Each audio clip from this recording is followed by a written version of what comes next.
Ok, bonjour à tous, je me trouve ici à Paris, juste à côté du ministère de la Santé où a été organisée une manifestation des soignants, du personnel soignant, pour réclamer plus de moyens.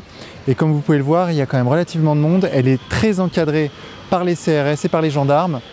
On va voir comment ça va se passer, c'est parti. Il y a énormément de syndicats, donc on va rester aux abords de la manifestation. Bonjour madame. Alors dites-moi, vous êtes infirmière? Je suis cadre de santé à l'hôpital Saint-Louis. D'accord. Et comment ça se passe? Alors décrivez-moi votre quotidien. Votre quotidien. Notre quotidien, c'est qu'on a des patients hospitalisés aux urgences qui dorment sur des brancards. On nous appelle tous les jours pour en prendre en salle, mais on n'a pas de lit. On n'a pas de lit, on n'a pas assez de lits. Je prends l'exemple de la médecine interne chez nous. Au départ, on avait 32 lits. On a perdu 12 lits en un an. Ce qui serait bien, c'est que tous ceux qui applaudissaient dans la rue, enfin dans les hauts fenêtres, alors il y en a qui applaudissaient juste pour faire voir à leurs voisins qu'ils applaudissaient. Mais ceux qui applaudissaient pour de vrai, ça serait bien qu'eux, ils descendent, parce qu'on a vraiment besoin d'eux. C'est maintenant que ça se passe? Ben ouais, c'est maintenant que ça se passe. On est désolé de se dire qu'il y a une mamie ou un papy qui dort sur les brancards, que les urgences nous appellent en disant « mais vous vous en rendez pas compte, si c'était votre grand-père, c'était votre grand-mère ». Mais on aimerait les prendre, mais c'est qu'on n'a pas de place. Et que les patients qui sont déjà hospitalisés, on va pas les mettre dehors s'ils ne méritent pas d'être sortis encore. C'est compliqué. Et même les postes, plus ça va et plus on nous dit « ah mais vous vous rendez compte, l'activité, il n'y a pas assez ». Et on nous dit quoi? Cette année, le poste que l'infirmière qui vient de partir, vous n'allez pas la remplacer. Et après, qu'est-ce qu'on fait? Un infirmier pour 10 malades. Et on nous dit, mais regardez de l'autre côté du canal, quand vous allez du côté de Bichat, il y a moins de personnel, vous devriez vous estimer heureux. Mais ça veut dire que quoi? Il faut aller vers la baisse. C'est ça qu'on cherche en fait. Comme il y a pire, et on n'a pas le droit de se plaindre. C'est ça. Tous les matins, j'allais à Mont-d'Or, je voyais les services de réa, je voyais une cinquantaine d'admissions par jour. Aujourd'hui, heureusement, ça s'est calmé. Mais il faut se dire une chose, c'est que ça va certainement reprendre. Et il faut espérer qu'à ce moment-là, les hôpitaux auront les moyens de prendre en charge les gens. Parce que moi, j'ai vu des camions frigo derrière à la morgue. Un camion frigo qui était plein, mais plein à craquer. Ça veut dire qu'on a mis dans un congélateur la même chose que... On met un bout de viande et là, on a utilisé des camions frigo pour... Vous avez vu ça, vous? Oui, je l'ai vu, moi. À Mont-d'Or, à Henri Mont-d'Or. Mais il y a quelques mois, qu'est-ce qu'on nous a dit? Mais attendez, on va faire un plan pour l'hôpital. Eh bien, on attend encore. On attend encore et on croit que parce qu'on nous a donné une prime, on devrait être content de ce qu'on nous a donné. C'est pas ce qu'on réclame en fait. On réclame qu'il y ait plus de moyens pour l'hôpital, qu'on puisse embaucher davantage de personnes, qu'on revalorise le salaire des paramédicaux pour qu'ils aient envie de rester à l'hôpital. Au départ, on avait 5 médecins, on est passé à 4 médecins. À l'heure actuelle, ils sont 2. Ils sont 2 médecins. Et qu'est-ce qu'on nous dit? Cet été, il faut continuer à travailler. Ils prennent leur congé quand? Les 2 médecins qui sont là dans mon service à l'heure actuelle, je leur disais hier, faut venir faire la grève. Il me dit, je vais faire la grève et il restera qui en salle? Personne pour soigner les malades. Parce que je suis toute seule aujourd'hui. Et c'est ça en fait l'hôpital public. Je vais peut-être mettre le masque, non? Je sais pas. Je mets le masque, non? On est quand même dans un lieu où il y a beaucoup de monde. Par respect pour les gens. Ouais. Par respect pour les gens, je vais mettre le masque. Et la santé, c'est un vrai problème aujourd'hui? La santé, c'est un gros problème. Mais quand on nous ment, pourquoi porter des masques? Il se passe rien. Dès que M. Emmanuel Macron il a fait sa petite allocution à la télé, qu'est-ce qui se passe? On oublie les masques, on oublie tout, on ne parle même plus des morts. Je dis pas que c'est une grande mascarade, je dis bien ce qui se passe. Mais regardez un petit peu les quotas de la grippe saisonnière tous les ans et cette année, et vous verrez bien, il n'y a pas beaucoup de cas par rapport à d'autres années. Cette année, la grippe saisonnière, elle a presque tué pas beaucoup de monde. Ils nous mettent plein de quotas dans plein de quotas dans plein de quotas pour faire peur à la population. Mais en même temps, les soignants qui sont ici, c'est pas ce qu'ils disent. Ils disent qu'il y a eu un afflux de patients dans les hôpitaux, que tout ça est réel, qu'ils n'avaient pas assez de moyens, etc. Eux, c'est ce qu'ils disent là. Bien sûr, mais dans tous les cas, les seuls moyens qu'on donne, c'est à qui? C'est à la police. Moi, je suis infirmière en réanimation. Du coup, je travaille dans un hôpital de banlieue. Et on n'a pas du tout eu les mêmes moyens que les hôpitaux de Paris. On a dû sélectionner les patients qu'on prenait. Donc c'est déjà... C'est vrai, ça s'est produit? Ah oui, ça s'est produit. Vous l'avez vu? Je l'ai vu de mes propres yeux, monsieur, je vous le jure. Je suis infirmière en réanimation.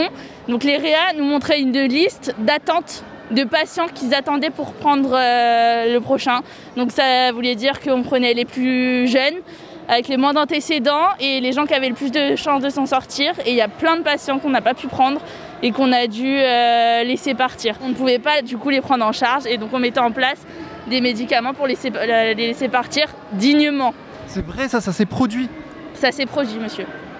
Tout à fait. En France, en 2020? En France, en 2020, ça s'est produit. On a trié les patients parce qu'on n'avait pas les moyens de les prendre. Il y a des infirmières, il y a des docteurs, Il y en a qui sont morts en faisant leur travail. Et on leur dit maintenant qu'il faut qu'ils travaillent encore plus dans les moins mauvais, enfin dans les conditions encore plus mauvaises. Et les 35 heures, c'est fini. Non, non, non. On ne revient pas en arrière. Et on augmente les salaires pour ces gens-là, parce que ces gens-là, ils nous ont sauvés. Tous. Ça fait 3 ans et demi que je suis diplômée. Je suis payée 1 750 € net. 1750 € net. Combien d'heures par semaine? Pour des semaines de 40 heures à peu près. Et là, sachant pendant le Covid, on a fait des semaines de 60 heures. 1996, on crée la CRDS, d'accord, qui devait être jusqu'en 2023-2024. Ok? On vient de la proroger jusqu'en 2033, donc c'est 0,5% en plus. Non, non, mais... S'il vous plaît. Vous voyez? Donc quand il dit... C'est pas vrai. C'est pas vrai. Ok, c'est pas un problème pour moi. Non, non. Bon, d'accord, vous avez raison, vous avez raison. Bon. Bon. Je suis pas d'extrême droite. Si, si, vous Non, êtes je suis pas d'extrême droite. si. Il fait son boulot. Écoute-moi 2 secondes. Écoute-moi 2 secondes. C'est un facho fini. J'en ai rien à foutre, c'est un facho. Écoute-moi 2 secondes. J'en ai rien à foutre. Il est juste là pour faire son boulot. J'en ai rien à foutre. Les flics aussi. Les flics aussi. Ouais. Bon, écoutez, Pourquoi le souverainisme est-il un j'ai le droit de racisme? parler, je parle. Et j'ai pas de conseils à vous donner et vous m'en donnez pas. Ok? En fait, c'est pas une manif d'extrême droite. Mais écoutez, arrêtez. C'est vous qui vous comportez comme des gens d'extrême droite, vous m'excluez. Mais bien sûr, bah oui. C'est vous qui êtes dans la violence. On veut être sûr que les gens savent à qui ils parlent. Bah c'est bon, il sait. Bah voilà, bah c'est très bien. Mais le problème c'est que vous mentez, je suis pas d'extrême droite. Bah si, bien sûr Non, que si. bien sûr que non. Bien sûr que non. Si vous êtes d'extrême droite. Tu te casses. Il fait son boulot, laisse-le. Bon, tu te casses, on revient avant, c'est clair. Et ton petit vigile, il va pas pouvoir faire grand chose, ok? Ouais, c'est pas une question de visible. Ah si. Mais j'ai fait les gilets jaunes, j'ai fait tous les actes des Oui, gilets mais jaunes. c'est pas une raison. Moi je suis venu ici juste parce que ça me fait chier qu'ils se fassent emmerder. Non, mais c'est des fachos. Les médias d'extrême droite n'ont pas leur C'est place faux, dans cette c'est manifestation. faux. Voilà, c'est tout. Voilà. Au nom de nos syndicats, C'est quoi ça? aux médias camarades. Pas des gens qui viennent là pour servir le mouvement social en mettant leur patte partout. C'est la récupération, on appelle ça de la récupération. Reporter indépendant. Vous devriez réfléchir à votre image. Non, sérieux. Mais le problème c'est qu'on n'est pas dans la gestion d'image. Non, non. Bienvenue sur la manif. C'est pas ta manif en fait. Non, mais en fait, vous n'êtes pas bienvenue sur la manif. C'est son travail. Les fachos, pas sur la On n'est pas des fachos, arrêtez. Pas de fachos sur la manif. Ménage parmi vos potes et puis revenez nous voir. Mais là, vous allez partir. Pas de fachos, allez, dégagez. Je discute même pas avec toi, je te demande de partir. C'est tout. Mais pourquoi? Bah, parce que vous n'êtes pas les bienvenus, c'est tout. Mais qui décide de ça? Mais en fait, les organisateurs, ils veulent pas de médias fachos, donc vous Ouais, mais sortez. ils n'ont pas le droit de... Et il y a TF1 ici à BFM TV. Ouais. Ouais, vous les virez ou pas? Bah non, en fait. Et pourquoi? Bah parce que c'est pas des métiers. Ah ouais, donc c'est des milliardaires. C'est le grand Donc, capital qu'il y a derrière. donc Bouygues ça va, Bouygues c'est bien. Qui manipule tout. Allez, Bah oui, c'est- continue ton sketch, mais je te Quel dis, sketch? C'est la vérité ce que je te dis. Les milliardaires, ils ont quoi? C'est pas le média pour tout ce qu'ils ont. C'est TF1, Moi, c'est des- Va sur tes manifs, en CNews, fait. c'est... Va sur tes manifs. Non mais organise ça, moi je tes manifs. considère que c'est pas ta manif. Médias pour tous, à la manif pour tous, et on vous dit bye bye. Allez, salut, Ouais, c'est un super argument ça. au revoir. Je voudrais que vous vous rendiez compte que c'est une ineptie, je suis pas d'extrême droite. Rendez-vous compte de ça. Ça participe du problème. De toute façon, serait-il d'extrême droite, il a sa place ici aussi. Pardon? Il serait d'extrême droite qu'il aurait aussi sa place ici. Ça- S'il est d'accord pour le service public. Ça participe du problème. C'est la division des gens. Moi, c'est la division des Moi gens. j'ai fait 65 actes des Mais gilets jaunes. n'importe quoi, c'est toi qui me... Les entretiens qui passent, ça y est, nous on n'a jamais été Mais tu veux faire...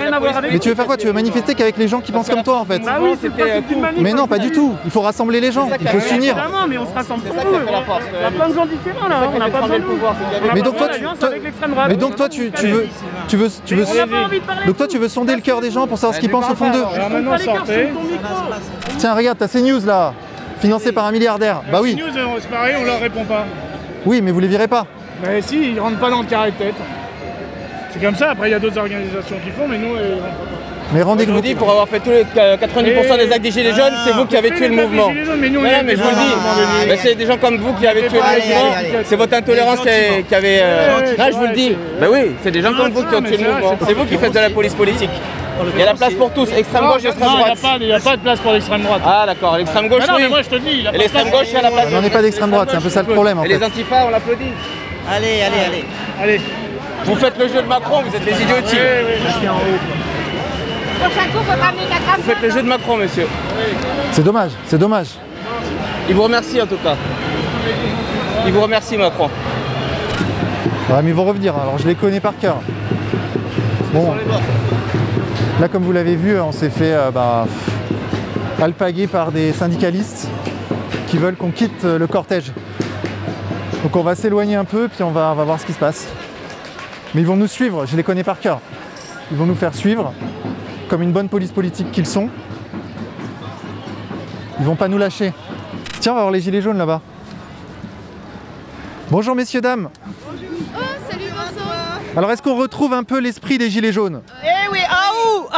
On l'a pas perdu. Vous l'avez jamais perdu. Il est toujours présent. Il était confiné, il était confiné. Ah, il est confiné. On va peut-être pas avoir d'amende aujourd'hui. Pendant le confinement, vous savez ce qui s'est passé avec les sans-abri? Je suis bénévole, hein. Avec les sans-abri. Ils venaient pleurer en me disant « Mamie Marie », ils me disaient « On n'en peut plus ». Vous savez ce que s'est permis le gouvernement et tous les maires de Paris? Ils ont dit « Respectez l'hygiène ». Comment peut-on demander à des sans-abri de respecter l'hygiène quand on ferme les robinets des fontaines, quand on ferme les toilettes, quand on ferme les douches? Les gens allaient faire leur boulot. Vas-y vite, assois. Oh, dégagez là. Allez, dégage.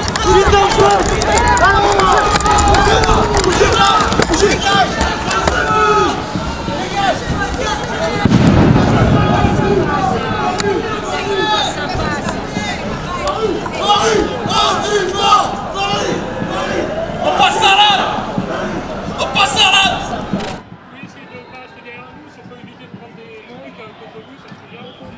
l'âme. L'idéal ce serait de les arrêter, de résoudre le problème à la source. Donc voilà, c'est les antifas qui décident de qui peut être dans une manifestation ou pas. Super, on est entre de bonnes mains. C'est bien, la contestation populaire est entre de bonnes mains, aux mains des antifas. Bon fin du reportage, puisque vous avez vu des antifas, hein, ils ont crié Paris, Paris Antifa. Donc c'est clairement des antifas qui sont venus d'ailleurs devant les policiers n'ont pas réagi. Mais on a dû partir en courant, parce que là c'était l'agression assurée. Heureusement, j'avais une personne qui m'accompagne, qui m'a prévenu. Donc c'est toujours la même chose quoi, les mecs divisés pour régner.